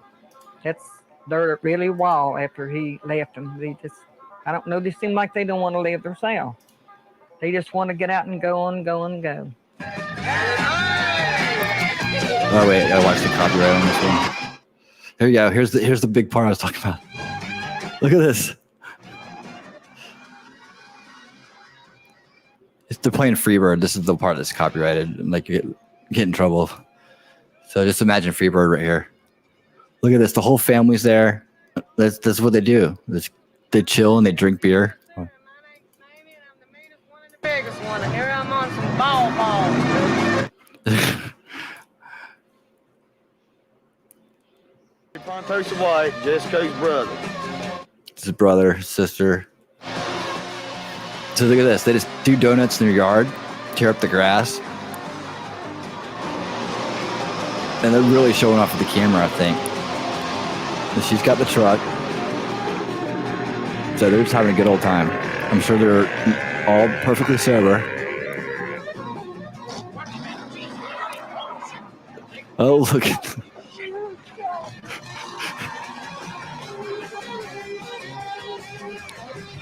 It was a good day. Nobody got hurt. Oh, Norman, where'd you get there, don't you? This is just a little mad ball we have every now and then. 2 or 3 times a week, get together. Everybody 2 or 3 party, times a week. The way we like it. We're wild and crazy and can't be stopped. Only the strong will survive. If you guys don't live in the South, you meet people like this. So. This is like West Virginia. This is mountains. There's a difference between mountain hillbilly and like redneck kind of stuff. It's like this is a little bit more crazy in the mountains.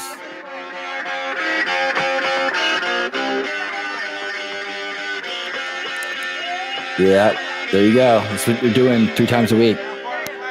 He blames the family for dad's death.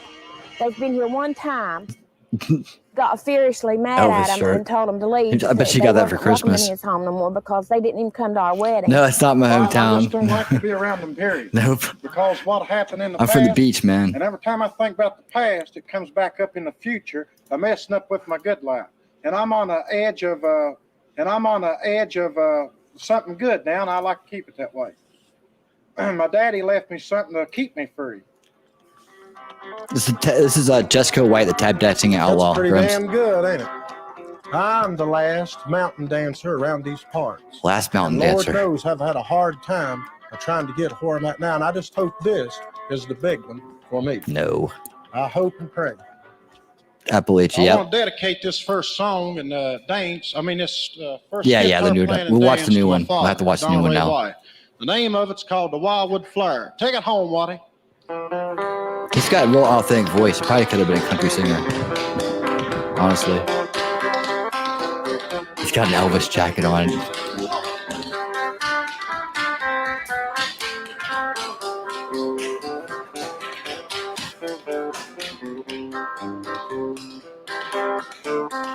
His dad was a legendary tap dancer for West Virginia, I guess. They all say he was the best.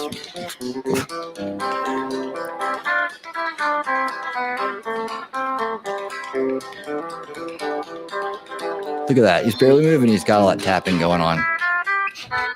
I don't know if that's good or tap dancing or not.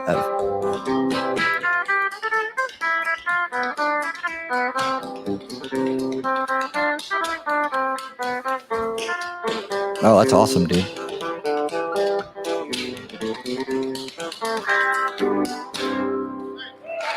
Well, the show that we done over Charleston. Now, in the sequel, he goes out to a big show, and like he's a star. Because it was the best thing that ever happened to me. And I think that's been my trouble all the time. I ain't had time enough to get out to talk to people or to be with many people. And what Too busy people I huffing that did have gas. was destroying me. He told me one time that Norm was putting a lot of stuff in his head that his family didn't like him. But she was telling him wrong, trying to get him to turn against us, keep coming around to us.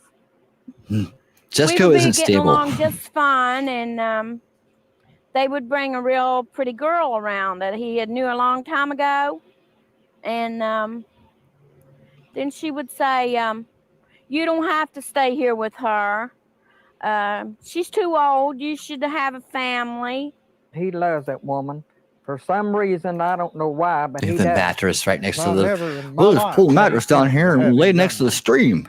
The way I had to come up when I was a kid, it took the czar out of my heart to have a little baby and knowing the shape the world's into. My husband Yeah, didn't it's a like good for thing he him didn't to marry reproduce. her because she was much more older than he was. And he knew it wasn't going to work out. But for a while it did. And then in no time, just everything went haywire with him. We were just arguing and quarreling and threatening to kill each other, guns and all this old stuff. My fear is of him hurting one of them, or me too. Don't get me mad. I don't like to be Does mad. it make I'm a you kind mad? of person who wants to be happy. Does it make you mad when I say you jerk the pages right out of my Bible and call me a If this hypocrite? keeps going down to me not happy, Did man, it? I'm going to have to do something. Say, did You it? know, What that's about what it ends up me hitting. you misunderstood, honey? Yeah, I've threatened your life many times over and over to get your mouth to shut up. I mean, I've told you I'd blow your brains plumb into that riverbank over there. This is Just so to get redneck. you quit arguing and trying to get ahead of me. But And you I talk don't. everything like it's coming from the Like some heart. of these Man, lines you sure became won't like blow me away, you know. memeable lines Right. for like 10 years. This came out in 1991, by the way. Anybody will say anything on the influence of madness. Marriage is a wonderful Yep. thing, but you get a lot of little things with it. It's not perfect, but there's love in it. There's happiness in it. There's also sorrow, hatred, and madness in it. It ain't been easy living with you all this time, the things that you've done to me. Trying to pick at my brain what little bit's left of it. Hey, look here. I'm not all the way He didn't crazy, say and that I he ain't thought sane, that and I they ain't did drunk. papers and By stuff. God, I got sense enough to know what you're doing. Well, I don't want stuff like this on my video and messing it It up. ain't gonna be in your video. It's in It's your in the video. biography. Because It's all your I story. want is good, honest dancing and people to enjoy themselves. There you go. You never know. I might See, now get, everybody good at everybody just can enjoy dancing this, and, right? come into money and probably make it big. You never know. I might have a whole new life next time you see me. I bet. See, you're mad at me because we ain't got no car. We There you can't go. afford a See, I car. can get the devil up my This argument. Okay, so that's Jessica White, and honestly, the first part of it is you get a lot of the background, and like if you missed it, let me just show you the Elvis room. There you go. Hold on, where's the? There we go, right here. Nothing satisfies. There you go. And I second right. This is the key. This is the key thing to understand. You back again, White? I said yes. Man, but Jesco, he is Jesco, and he is Elvis. Tenant, look. He is Jesco, Look at Jesse, and he is Jesco, Elvis. and Elvis. Jesse is the most beautiful man that I could have ever loved. But Jesco, he's somebody else. He's the devil in himself. Nothing satisfies him. He can't be happy. Nothing you do for him makes him happy. And I took the butcher knife and put it up to her neck. I said, if you want to live to see tomorrow, you better start frying them eggs a little bit better than what you're frying. And I'm tired of eating sloppy, slimy eggs. Jesco is the devil.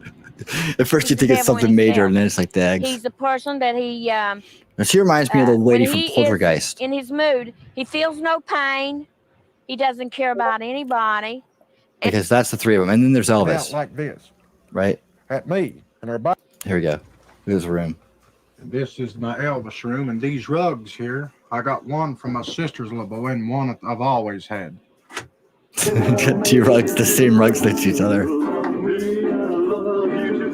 I don't think Elvis is copyrighted, but this is what he does. So when he turns into Elvis, basically he goes into this fake Elvis mode with a guitar with no strings and a pencil eraser. It wasn't for this Elvis collection. And then the lady has to sit there and listen to him do a concert. Locked away in a crazy house to the day I died. Can you imagine? Elvis is in the building. Oh shit! 3 hours of Elvis songs. Yeah. Okay. So the sequel. Now the sequel to this. I looked up over here, y'all, and yeah, here they are, The Wild and Wonderful Whites,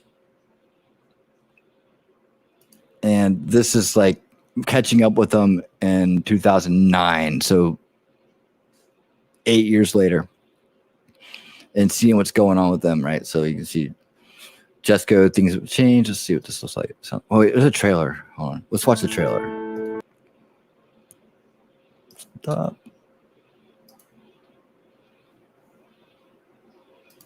Hope it doesn't have any copyrighted music. So I'm getting better. I'm thinking about these things. Boone County, man. The reputation of the white family in Boone County and West Virginia. I'd really rather not comment on that. When you represent the whites, you don't know what you're going to get into. Shootings, Armed robbery, embezzlement, forgery, drug cases, burglary, fights, things like that.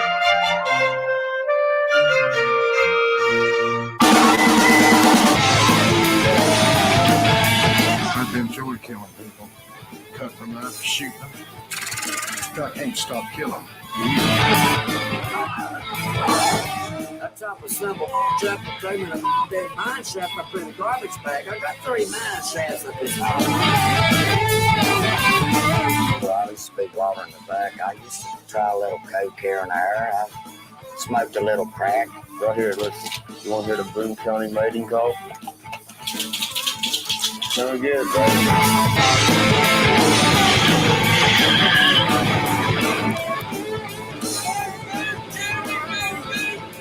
If you started something with me, it would be time right outside. It was one hell of a night. I just went on a rampage pretty much. I said, Brandon, what are you going to do, shoot me?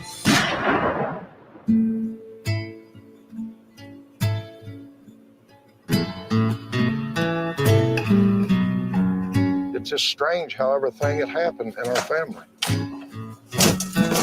It seems like their lives has just been a party, and we're just living like it's a story. At your funeral, what do you want people to do? Rock and roll, baby. Anything I want to do.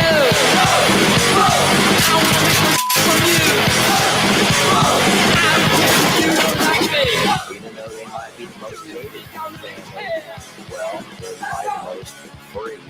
They are the true rebels. Oh, geez, hold on. Okay, good. I guess I was supposed to look on this screen.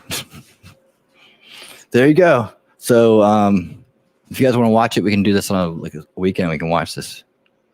I've seen it before. It's entertaining for sure. All right.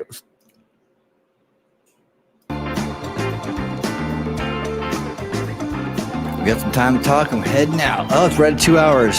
That's perfect for this one, right? 8 o'clock on Friday night. What's everybody doing tonight? What's everybody doing? Let's talk about what we're doing. Who's going to tell me what they're doing? Who's going to tell me what they're doing tonight? Tell me all about it.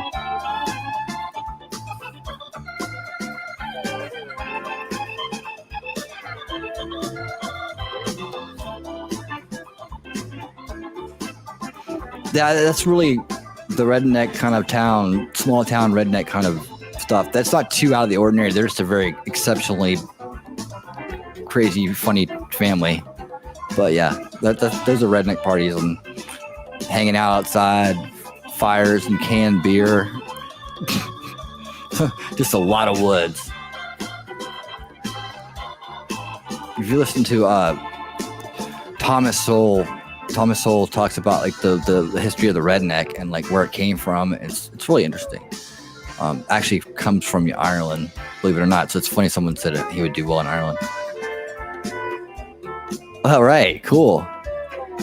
Hopefully you're forklifting something good. I used to have to work with forklifts. I did some time as a pipe fitter when I was young. It's kind of a family tradition. Who's doing what tonight? I think Jessica Reloaded is having a stream tonight, if I remember right. I think I might be going to that. Sounds good. I was talking about how like this whole scene is like it's like it's like the same kind of music scene. It's like a music scene though, you know.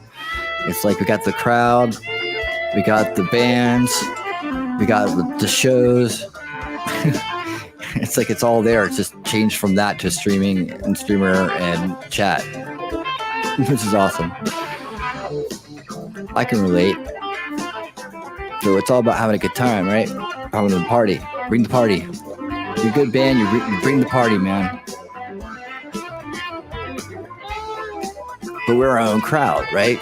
We're the scene. But anyways, I want to thank you guys for being here.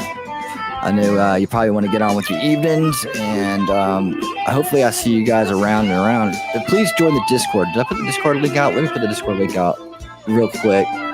Please join it because it's like the best way to know when we're going live. You've heard all this from everybody else, right?